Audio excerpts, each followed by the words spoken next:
Most people think wealth comes from one big idea, one perfect job, one lucky investment.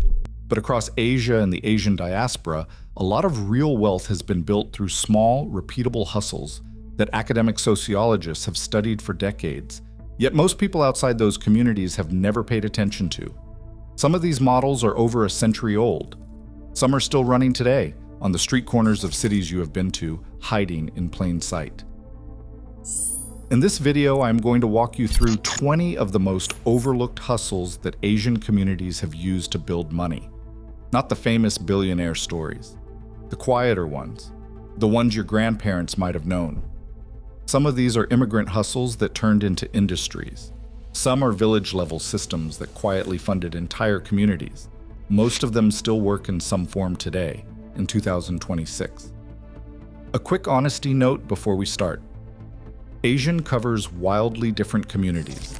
Gujarati motel owners, Vietnamese refugees, Korean dry cleaners, Sindhi traders, and Hong Kong export agents have very different histories and very different reasons for ending up in these specific niches.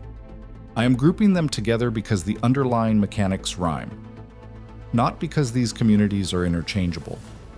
And for every success story below, there are families that failed at the same thing. We will focus on the patterns that worked, but the survivorship bias is real. Pay attention all the way through because the most surprising ones are saved for the back half. Before we start, if you are new here, this channel digs into how immigrant and diaspora communities built fortunes the mainstream world rarely focuses on. Hit subscribe so you do not miss the next one. Number 1. The rotating credit circle. Across nearly every Asian culture, families have used a system where a small group of people pool money each month and take turns receiving the full pot. The Chinese call it hui, Koreans call it ki, Filipinos call it paluwagan, Indians call it chit funds. There are no banks, no contracts, no interest, just trust. A group of 10 people each contribute $100 a month, and one person takes the $1,000 pot each month for 10 months. The person who takes it first gets a loan with no interest.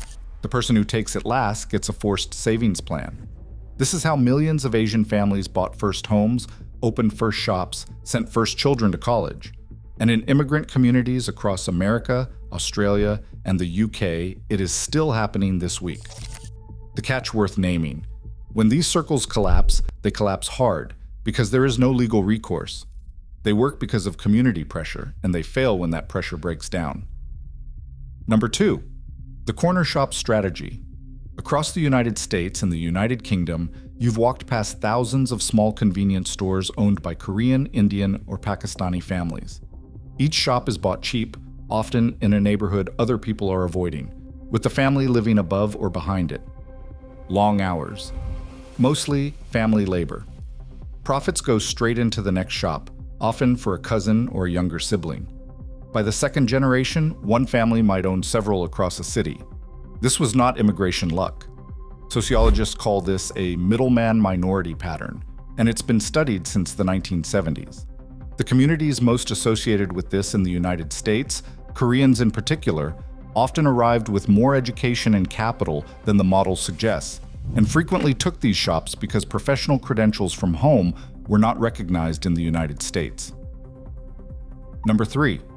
The shophouse stack.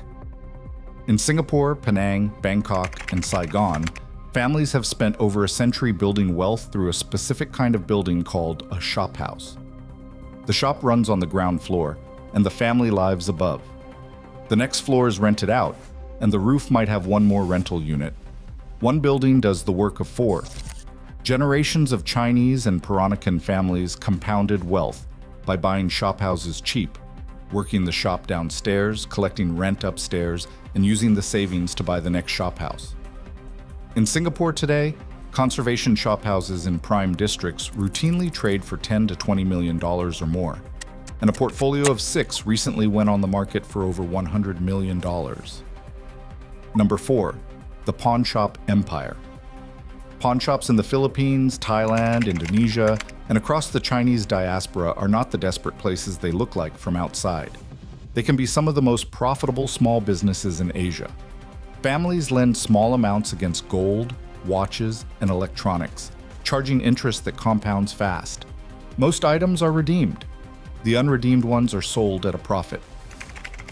The Tambunting family in the Philippines, descendants of a Chinese immigrant from Fujian, built the country's oldest and largest pawnshop chain from a single shop founded in 1906. It now has over 1,000 branches. The lesson is that lending to your own community, secured by physical items, is a business older than banking. Number 5. The dry cleaning route. In the 1970s and the 1980s, Korean immigrants in the United States took over a large share of the dry cleaning industry, especially in cities like New York. The model was similar to the Patel Motel story. Buy a struggling shop nobody wants, live frugally, bring family members over, lend them money through community circles to buy their own shops. By the 1990s, Korean families owned a dominant share of dry cleaners in several major American cities, and many of them had built solid middle-class wealth out of an industry most Americans never thought about. Number 6. The nail salon empire. After the fall of Saigon in 1975, Vietnamese refugees arrived in California with almost nothing. A small group of them, 20 women at a refugee camp called Hope Village near Sacramento, were trained in manicure skills by the personal manicurist of actress Tippi Hedren, who arranged the training as part of her humanitarian work. Hedren then helped place them in salons across Southern California. Within a few decades, Vietnamese Americans came to make up roughly 45% of all manicurists nationwide, and around 80% in California specifically. They did it by undercutting prices, working long hours, opening salons in family-run franchises, and lending startup capital through community trust circles. An entire American beauty industry sector was built largely by one refugee community, starting from zero. Number 7. The remittance house. For over a century, overseas Chinese in Southeast Asia and the West sent money home to villages in Guangdong and Fujian through small private remittance houses called chiaopi.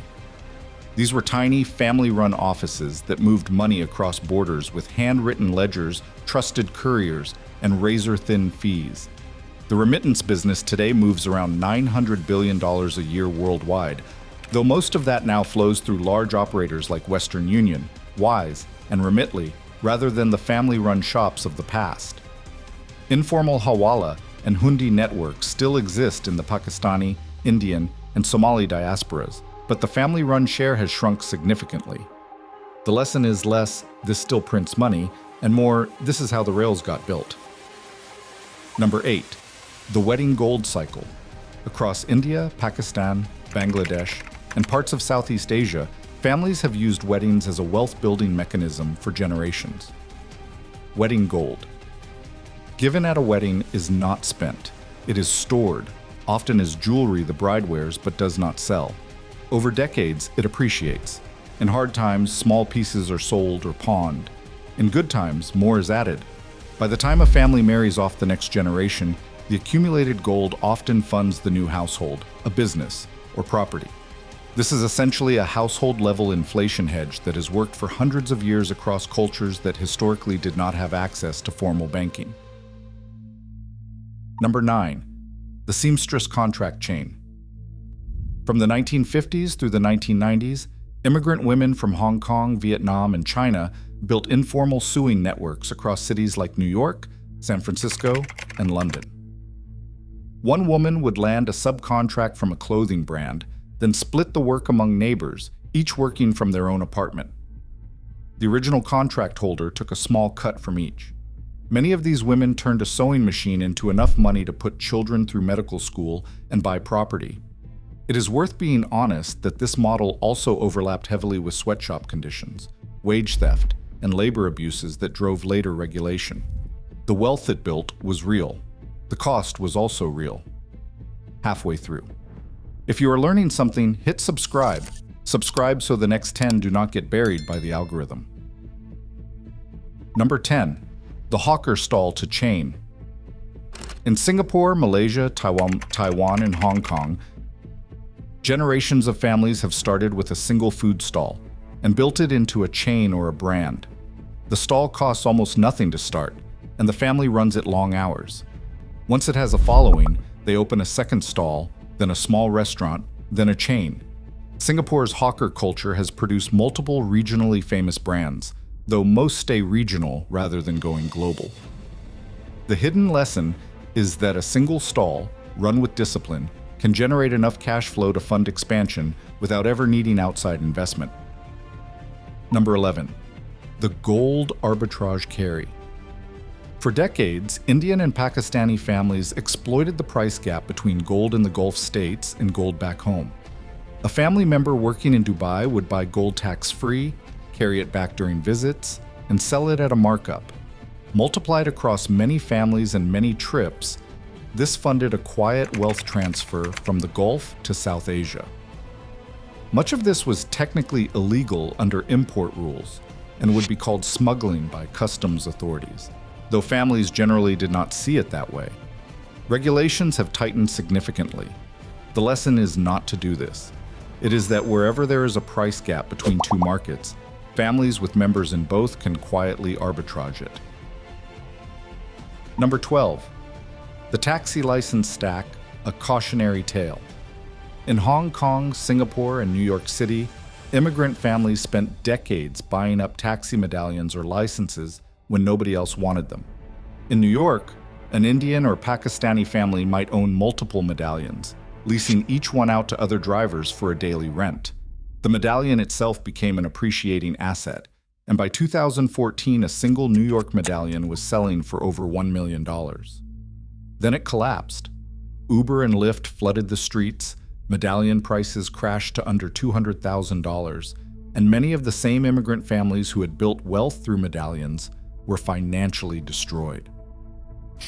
A 2019 New York Times investigation found that the city had actively inflated medallion prices and that lenders had pushed predatory loans onto mostly immigrant drivers. Some drivers took their own lives. I am including this one not as a success story, but as the most important lesson on this list. When a hustle depends on a single regulated asset class, it can vanish in a few years. Number 13. The wholesale district niche. In nearly every major Asian city, and in many Western ones, a single ethnic group has historically dominated specific wholesale districts. Sindhis run certain electronics and textile wholesale markets in Hong Kong and Dubai. Marwaris were historically powerful in cotton and jute trading in eastern India. Vietnamese families work in garment wholesale in parts of Los Angeles. The pattern is that one community moves into a niche, brings cousins and nephews into the same niche, builds trust-based credit relationships that outsiders cannot easily access, and eventually controls supplier and retailer relationships across the vertical. The academic name for this is an ethnic enclave economy, and it has been studied since the 1980s. Number 14, the herbal medicine shop. Across the Chinese diaspora, family-run herbal medicine and traditional pharmacy shops have quietly generated steady income for over a century. These shops sell ingredients with high markups, run on family knowledge passed down through generations, and serve loyal customers who do not shop on price. In many Chinatowns, the herbal shop is one of the oldest businesses on the street. Some of these families are wealthy, though the claim online that they are always among the wealthiest in the community is anecdotal rather than measured. Number 15. The grain and commodity trader. Before the rise of supermarket chains, the rice, grain, and commodity trader was one of the most powerful figures in any Asian city. These traders bought from farmers, stored grain in warehouses, and timed sales to maximize profit during shortages. Many of Thailand and Singapore's wealthiest ethnic Chinese families today trace their fortunes back to commodity trading of this kind, including rice, sugar, palm oil, and feed. The Kwok family, who later built the Shangri-La Hotel empire, started in commodity trading. The hidden lesson is that whoever controls the storage and timing of essential goods controls the margin. Number 16. The chit fund and committee system. Building on the rotating credit circle, larger Indian and Pakistani communities have run more formal versions called committees or chit funds for over a century. These can pool millions of dollars across hundreds of members, and they are often used to fund property purchases or business expansion. Some are registered businesses. The Shriram Group, one of India's large financial services groups, started as a registered chit fund company in Chennai in 1974, and today manages assets of over $38 billion. From a community-based credit model to a major financial conglomerate in 50 years. Number 17. The motel chain. Gujarati Patel families bought up American budget motels starting in the 1940s, with the model really scaling from the 1970s onward. Through community lending, SBA loans, and chain migration, Indian Americans came to own roughly 40% of all hotels and motels in the United States, around 20,000 properties, with about 70% of those owned by people with the surname Patel. It is one of the clearest wealth-building patterns of the last 50 years, and almost all of it traces back to a single undocumented Gujarati immigrant, Kanjibhai Desai, who leased his first property in Sacramento in the 1940s. Number 18. The export agent. From Mumbai to Guangzhou, family-run export agents have quietly made fortunes connecting Asian factories to Western buyers. The agent never owns the factory and never owns the product. He owns the relationship. A small office, a phone, decades of trust, and a percentage of every container that ships. Li Ka-shing, before he was Hong Kong's richest man, started in plastics and trading. Many other Hong Kong and Mumbai family fortunes have similar origins. The cash flow funded property and other investments over decades. Number 19. The funeral and ceremony specialist. Across Chinese, Vietnamese, and Filipino communities, family-run businesses providing funeral services, religious ceremonies, ancestor altars, and related goods have been quietly profitable for generations. These are recession-resistant, family loyalty-driven, and often high-margin. The customers don't comparison shop. They go to the family they've used for generations. It's not glamorous, and almost nobody from outside the community sees it, but it's one of the steadier income sources in any older Chinatown. Number 20. The diaspora real estate pool. Here is one that is still happening right now in 2026, and that gets less attention than it deserves. Across the Indian, Chinese, Vietnamese, and Filipino diasporas, family networks pool money to buy property in the home country, in their adopted country, or in third countries entirely. A doctor in Texas, a cousin in Singapore, and an uncle in Mumbai might jointly buy an apartment building in London. The capital moves through trust networks, the legal ownership is split, and the rental income is shared. This is a private real estate fund without the legal structure or the fees, and a meaningful portion of cross-border Asian wealth gets built this way. It is harder to measure than public real estate funds because it does not show up cleanly in any database. So there you have it. 20 hustles that, taken together, tell you a lot about how immigrant and diaspora communities have built wealth in ways that don't look like a business school case study. Almost all of them share the same underlying mechanics: low cost of entry, family labor, community-based capital, long-time horizons, and reinvestment instead of cashing out. The biggest lesson sitting on top of all 20 is this: most of the world is taught to look for a single brilliant move that will change everything. The pattern in these stories is the opposite. Small moves done with discipline, repeated across generations, inside communities that pool resources and share risk. It's not glamorous, it's also not magic.